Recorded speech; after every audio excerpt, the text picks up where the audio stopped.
11-ci tapşırıq. Uyğunlaşdırın. Şəkillərdən bəllidir ki, verilən təbii zonalar birinci İnəyarpaqlı meşə, tayqa, ikinci isə səhradır.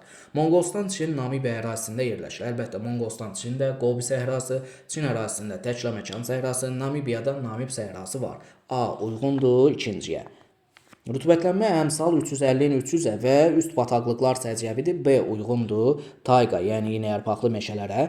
Kanada, Finlandiya, İsveç ərazisində geniş yayılıb. Nəinki bu ölkələrdə, hətta Norveçdə, Rusiyada, qismən ABŞ ərazisində olan, əlbəttə tayqa, yəni iynəyarpaqlı meşələrdir. C uyğundur birinciyə.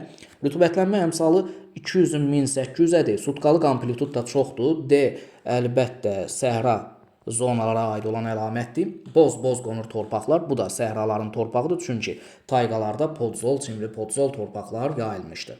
22 iyunda gündüzün uzunluğu daha çoxdur. 22 iyunda verilən təbii zonalardan daha şimalda olan tayqalarda, iynəyarpaqlı meşələrdə gündüzün uzunluğu daha çox olar. F uyğundur birinciyə. Yekun cavabınız B bəndi idi.